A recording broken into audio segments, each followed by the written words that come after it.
customers in Gambia, and what we told them is through our platform they could access 32 other countries where they want or could do business. We are very well present on the ground, and we have key resources available for all of them.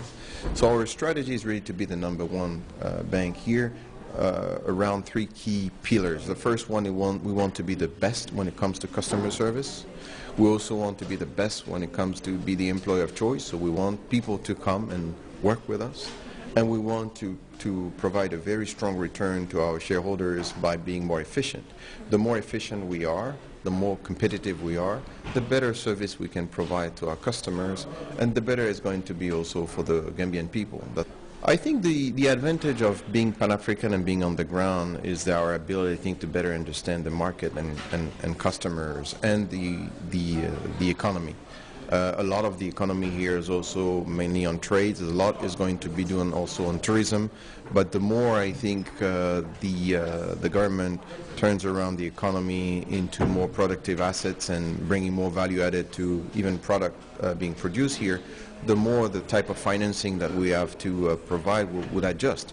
Mariam here is on the ground listening to our clients 24 hours, 7 days a week. She's adjusting the quality and the service offering based on what our customers need on the ground, and this is, I think, what makes a difference from Ecobank and the rest of the bank.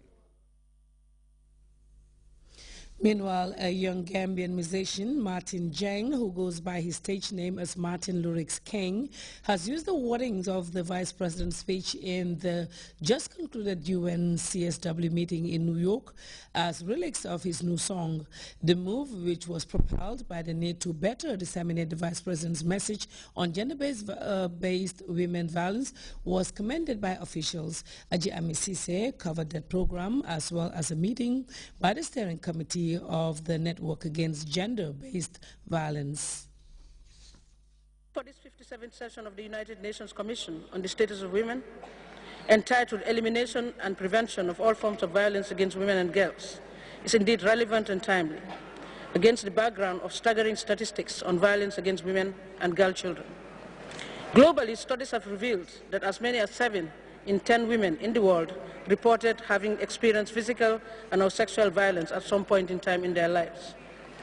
Chairperson, in the Gambia, due to data paucity, due mainly to the non-reporting or proper documentation of incidences of violence against women and girls, statistics on violence are difficult to come by.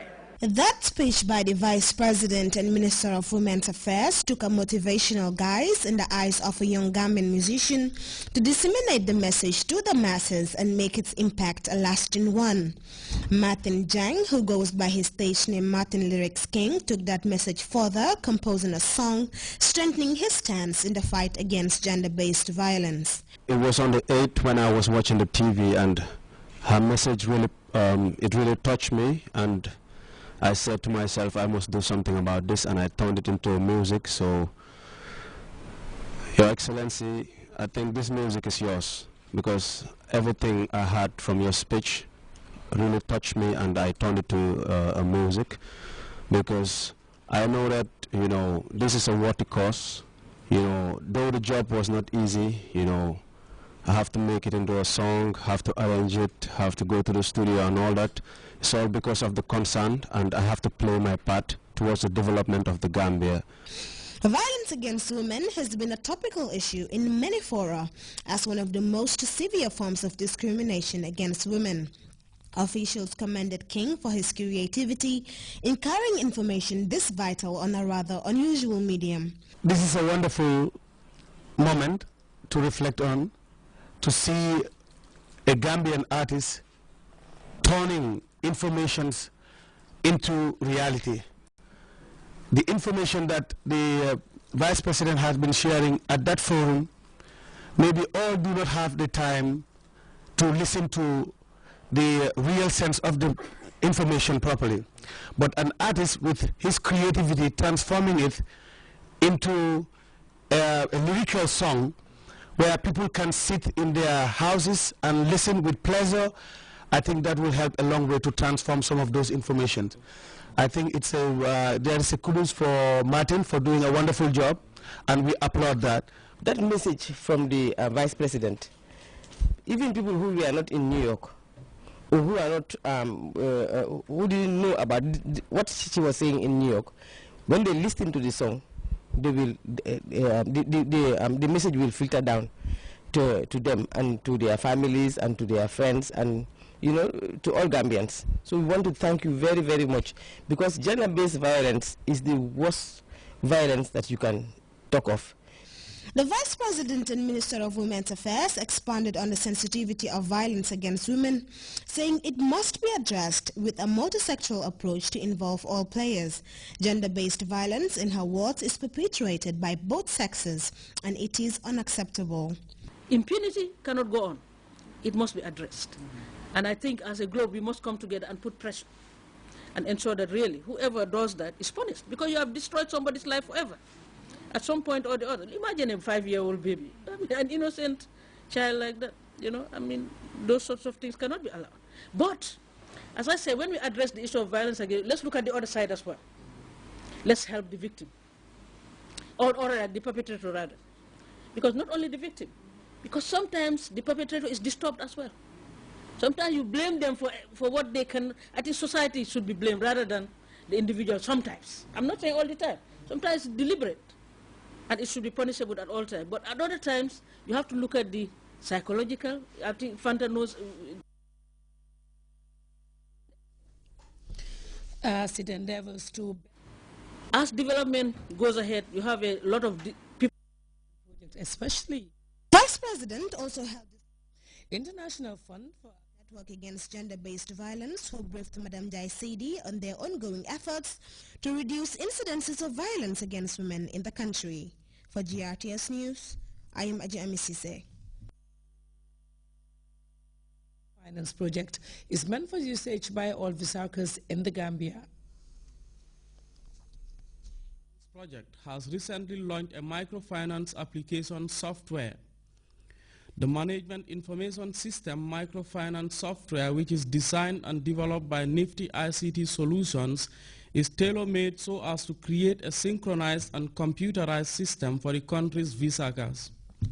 The IFAD country program manager Moses Abubakar emphasized that the Visaka Management Information System is among their aims to strengthen the Gambia's microfinance industry.